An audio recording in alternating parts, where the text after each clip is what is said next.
And we're back with another video, guys. I am your host, Mel. And today I am doing an interview with the one and only No Work, No Pay. Yes. Okay. It's one of my first T-shirts I had came out with. So this is original. It has the Vegas extension on the inside of it. So you shoot dice. That's what. So you used to shoot dice. Nah, I still You shoot still dice to this day. Okay.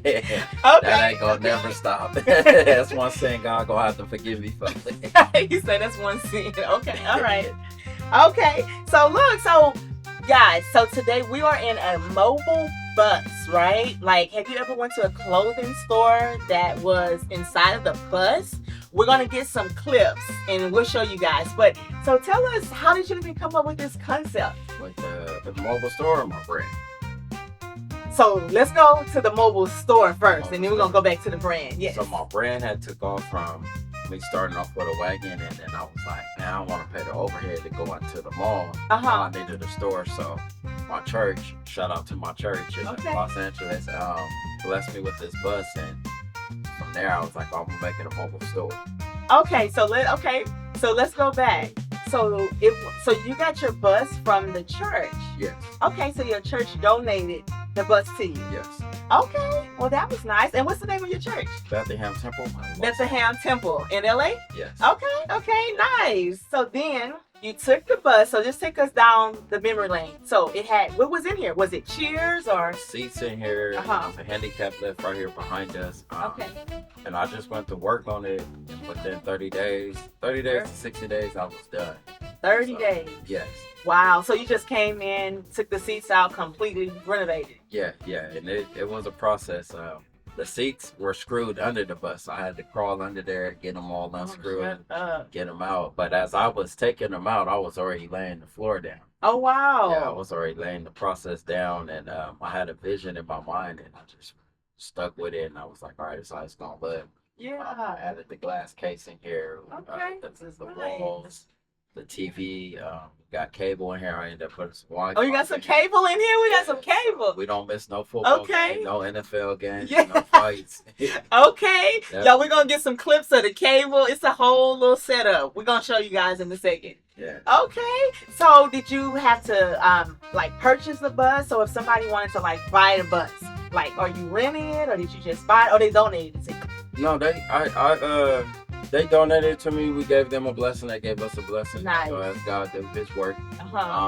And I do rent out to people if somebody wanted to rent out the bus for a day. Oh, nice. To do their own little store to try it out and see how they want to do. We will take everything out of here, and you'll be able to put your stuff in here, shelves and all that, and rent it out for a day. Yeah. Oh, okay. So how much is something like that if they did want to put their product in here and rent it out? Rent it out for a day.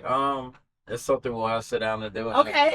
We'll talk numbers. We'll talk numbers. Yeah, we'll talk numbers on those days and how many hours you want to go for and all that. But I advise a lot of people to just get into it. If you can find a way to beat the overhead with this economy nowadays, by all means, do it. Right. No, this is a great concept. Really, I'm inspired. This is good. Also, you're helping, other people's business as well, you know? Yes. So you rent out spaces inside the bus as well, too, Yeah, right? so we also carry other people's brands. You have opportunity to come out and rent a space from us to add some of your brands with my brand. I won't let you take fully over, but you're allowed to rent out a space to have some of your merch on the road with me, because I go from city to city, so I see a gang of people every day. So you having your brand with me on the road, you get to experience life out there with your brand and putting it out there. Right. It's almost like you're help marketing it. Yes. It's not stationary, just in a location. Yes. Right. Yeah. Okay. We get a lot of people that come in. They don't always want to get my brand. They don't want no work, no pay. Sometimes they just want the accessories or what other little things we have, watches. We got phone case. Okay. Yeah, we have someone from the church. She makes phone cases, so she has her cases in here. I have the House of Drip in here. Nice. So this is a friend of mine's clothing brand called the House of Drip. Okay. So he's with us, and other brands, they've been in and out. Shout out to Equal Apparel. He was with me when I first started.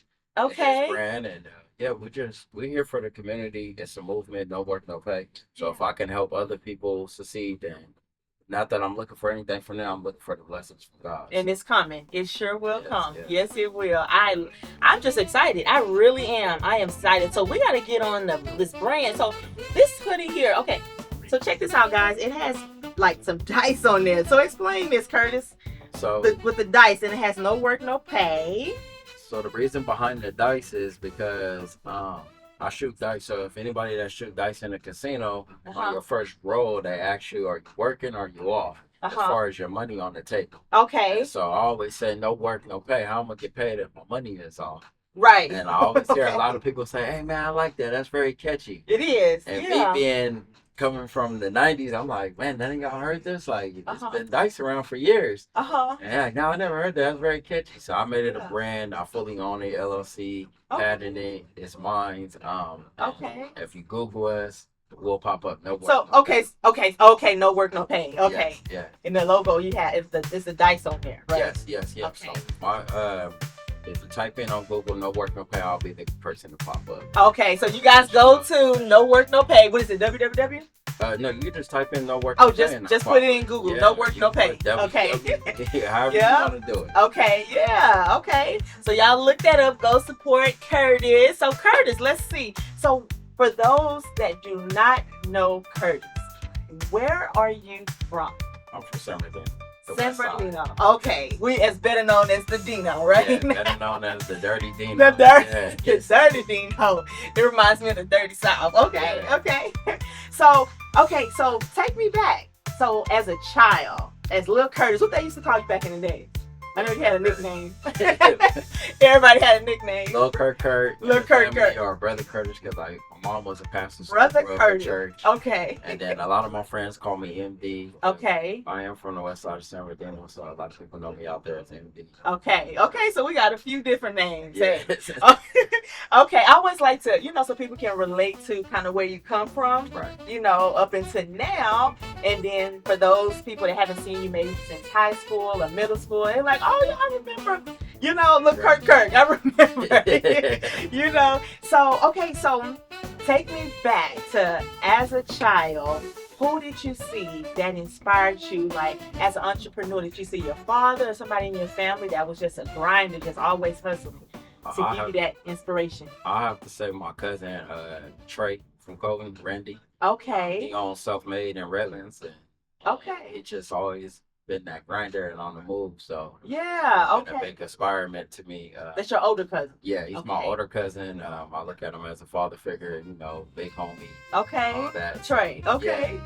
So that's my guy right there. Okay. So did he take you kind of under his wings and kind of like, hey, this is how you do it, or did you just work with him as a kid? I just watched him all my life come from the streets to turn into a businessman. Okay. And when he opened up his first gym, that inspired me to be like, oh, I want a business too. I guess the street life ain't what we had no more. It's business now. Okay. So seeing him move forward to that made me want to move forward to being a businessman and seeing like there's more opportunity for us out there as people that say you're never going to amount to anything when you grow up. You're never going to be anything. Right. So me seeing him do it, and knowing that I was told the same thing he was told, it was like, oh, we could do this. Yeah, right. We could do this. So, right. And here I am. So that's inspiring, because the same way you saw him, some kids see the opposite, where it's like, told that you can't do this or you can't do that, and they're too young to articulate to kind of switch that. You know what I mean? Like, oh, they said I couldn't do it, watch me do it. You know what I mean? Yeah, absolutely. Sometimes,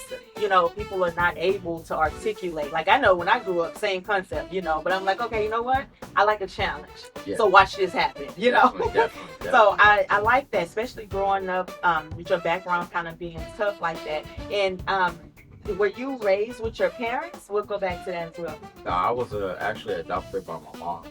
Me, my brother, and my sister at the age of 3 months. Oh, okay. I was 3 months old, and she raised us in the church. She was a pastor. Okay. So we grew up in the church, and growing up from that, again, we was told we would never be anything because from and all that. So, but I don't regret where I grew up at. I don't regret how I grew up. I met my parents. I had the opportunity to meet them when I was 16. Okay. Okay, so you met your biological parents? Yes. Oh, nice. Yes. Okay. So I had the opportunity to meet them, and like I don't regret where I grew up. I feel like if I didn't grow up there, I wouldn't know God the way I know God. Right. And I wouldn't be the man that I am today. Okay. Now that's true. So sometimes we got to go through the struggle, in order to come out, kind of understanding the whole process. It's a process. Okay. So, okay. Well, I'm sorry because your story is so good. I can't skip over anything. So so you said you were adopted, correct? Yeah. Okay. So how, like just growing up, how many siblings did you have? Well, it was me, my brother, and my sister. We had 2 other siblings that was in the house. Okay. That was my mom's grandkids, but they grew up with us as sisters, so okay, close in age. So that's my sister. Okay. So definitely, okay. Yeah, so it was 5 of us in the house at the time. Wow. Okay. So did you ever feel like and you had your mom and your dad, right? The 2 that adopted you? Just my mom. Just your mom. Yes. Okay. So, but growing up, you said you looked up to Trey, your cousin, right? I looked up to Trey growing up. Okay. So even growing up, did you have that? Because I know girls do, but growing up as a younger kid, did you ever feel like I wonder where my parents are, like my real parents are, or did you not know until you got older? I didn't know probably until close to teenager age. Okay. My brother started telling me like, "Oh man, I think we got another brother named Dante." Okay. And, so as I got older and then I had my kid, I was asking him like, "Hey, like I want to meet our parents." So we had the opportunity. We looked them up and we had the opportunity to meet them, and they were still together. Oh, okay. And, Bunny and Clyde. They were Bunny and Clyde. Wow. My dad's name was actually Clyde. So. Oh. What a coincidence. Yeah. So yeah, I met them. I did get curious as he started telling me that and all that, but like when we grew up, my foster mom that raised us, we didn't get treated any different. Like you would, if you didn't tell me that I was adopted, you'll know that was my mom. Okay. Yeah, that was my mom. We got in trouble. We got punishments, and we got sent to our room. Nothing was done different. I was only in one foster home. That's it. So she was our mom. Like that's my mom. Okay. I have her tatted on me. Like that's wow. Oh, okay. And so, wow. So you were able to combine both moms, biological and your mom that raised you, along with your dad, Clyde. Okay, brother Clyde. No, okay. That's his brother name too. Oh, really? Yeah.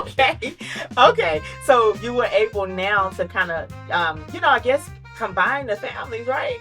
Yeah. So we met them when I was 16, and they both passed away now. They both passed on, including my foster mom. So. Oh wow. So, but me and them was just a pleasure because you'll get to see where you came from. Right. And understand like, oh wow, like I look like okay. Yeah. We have a brother. Like I said, my brother told me he had a brother named Dante. Okay. He grew up in Louisiana, same mama, same daddy, but looked like us, walked like us, talked like us, and it's just amazing. Wow. How this world is like how you could be on the other side of the world and still be like your sibling. Right. Yeah. So you guys all look alike. Yeah, we all look alike. A lot of people think we're twins, but we're not. We're years apart. Dang, that is amazing. Okay. And through the whole struggle and everything, just growing up, so it's just amazing how you were able to still see the vision, even though just kind of growing up, it was a little different. Meaning, like you didn't have specifically your biological mom and dad as you kind of grew up. It was a little tough. You still was able to meet them though. And I don't know. It's just that's a good thing, because sometimes when you don't ever get to meet either parent, it leaves like that space in your heart where you always kind of, or either it comes out in relationships, where it's kind of like can't think about what it is, but it's just something that's missing. You know what I mean? And then void. Right, it's like a void. Exactly. Thank you. Yeah, it's like a void. So I maybe it has something to do with everything kind of coming together. You know what I mean? Your vision, then boom. I don't know if I'm making sense, but it's in my head. But it's definitely making sense. Yeah, because I just know people that have kind of like the families are kind of split up. It does something to them mentally. You know what I mean? So that's good. You was able to bounce back and take that journey and kind of heal from it. Plus, like you said, you were raised up in the church. So you already know if some struggle or something happened, you already know who we're praying to. Yeah, definitely. Yeah, so that is amazing. So then here we come. Now we came up with no work, no play. So you're pretty much an entrepreneur at this point, yes, right? Yes. Okay, so you don't work any 9 to 5 on the side, no. Anything else. This is full time. It's full time. Okay. Okay, full time. Full time. Okay, so now to you, because we have two different entrepreneurs. Okay, we'll talk about this. We have two. We have because everybody wants to be an entrepreneur nowadays. Okay, so we have the real authentic entrepreneurs that no work, no play. Okay, meaning this is all they breathe, they do at night. They're waking up, they're grinding, they're on it. Okay, then you have the others that just like the idea of I get to get up when I want to, or I get to have employees and just kind of be in control. Yeah. You know. So what does entrepreneur, like, what does it mean to you? How do you see it? Yeah. The entrepreneur is just like the grind. It don't never stop. It don't turn off. Like you have to keep going. You know, entrepreneur is like really getting in the mud and sacrificing everything and building it and knowing that no matter what, this gonna succeed. That's an entrepreneur to me. Is like putting your mindset to something and really seeing it through and not just laying it down and saying, "Oh, it didn't work." No, it didn't work because you didn't put in the time. It didn't work because you didn't put in the process behind it. Mm-hmm. It didn't work because you didn't want to push forward with it. Right. Because you had doubt. You had people that put you down. But you have to know how to put yourself up and encourage yourself to keep moving forward. And with that being said, you're an entrepreneur right there. So, yes, I completely agree. Most of your entrepreneurs that I've noticed, they failed at least 4 to 5 times. Or they switched the business, maybe the name or so forth. Did you have any doubts? Like once you were kind of building the business and had the vision, did you have any doubts or did you fail once or twice and this is just a whole different brand? No, I've been under the same brand for the past going on 5 years now. Oh, okay. And I never gave up on it. I have my days. Okay. My days. Which we all do, yes. Yeah, which we all do, but no, the brand just kept going, and my biggest thing was once I got the buzz, I got to meet people that came in and was encouraged by this. Okay. So it made me want to keep going. Like I done had a customer, a lot of people that know me, I pull up to liquor stores, gas stations. I was at a liquor store one night, and a guy came in, and we had a whole conversation, and then he ended up inboxing me and said, "Hey, me coming to see you, I was coming up there to get some liquor so I could kill myself. Oh, but wow. Me seeing you and seeing what you're doing inspired me to keep going and saying, I can do this. I can get through this life." So me hearing that was like, this is not, I can't stop doing this because they don't be in vain. Right, It's right. bigger than a bus. It's bigger than the brand. It's bigger than me because it's touching other people's lives. It's inspiring other people to want to live and want to keep moving forward in any type of way that they come on here. So people come on here, I get people that leave their house and will see me and will be in here holding a whole conversation with me and I'm ready to go. But me being the ear for them was a helping thing. So yeah, the brand is bigger than what it is. That is good, yeah, because it's such an open, friendly type of environment. Like when you go to the store, you know, sometimes you end up shopping longer because you like the music, right? You know, or it may be, I don't know, someone that's like, "Hey, can I help you?" And then before you know it, you're having a conversation and they just want to vent. So that's good that you can just be that ear too, you know. Yeah. So it's like a little therapeutic too, you know. Yeah. That is very inspiring. I'm inspired when I saw it. I was like, this is cute. I like the whole setup. Like, this is fire, you know. And that's good that you're encouraged because it's easy to be unmotivated when you know, when you're not getting sales or when it's raining and you know everybody's in the house or something like that. So that's I really like it. And you don't have any overhead. No. So that's a great thing. My only overhead is gas.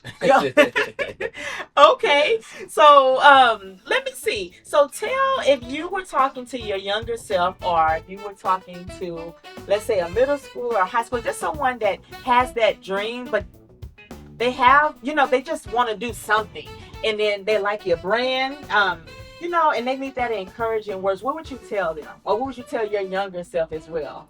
I would tell them this: don't let no one stop you from doing your dreams.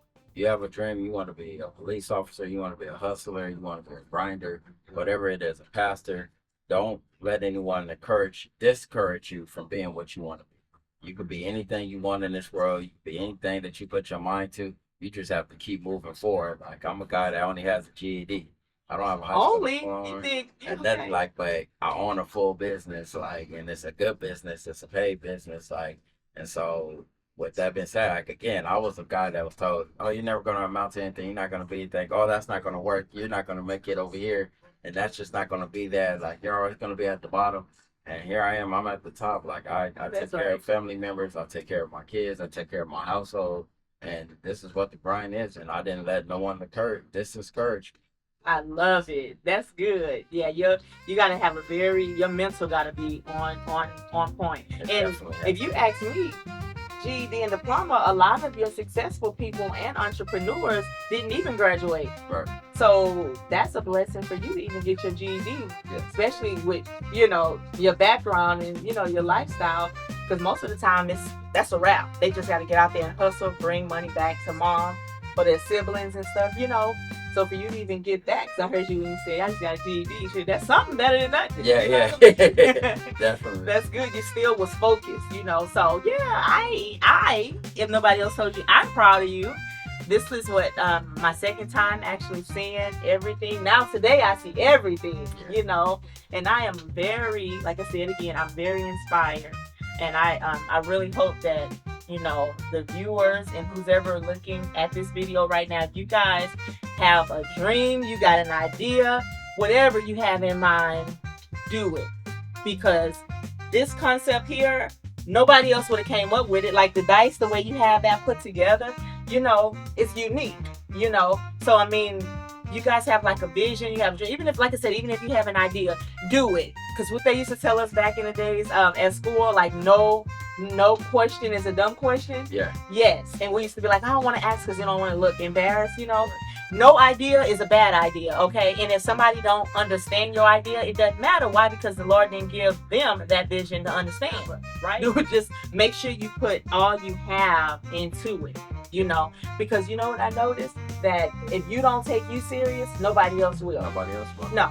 You have to put your full effect of energy into it. Your full, everything you got. Yeah, you have to have that energy for it, because if not, it's just not going to go anywhere. Me getting into the clothing brand, I watch a lot of people on Instagram, and I can see where they started their brand to where it's no longer, because you can see their last post that they posted and it's just not moving anymore. And I'm like, man, what encouraged, like, what made you stop? Like, right. You could have kept going. And a lot of people would be because they jump out there too big.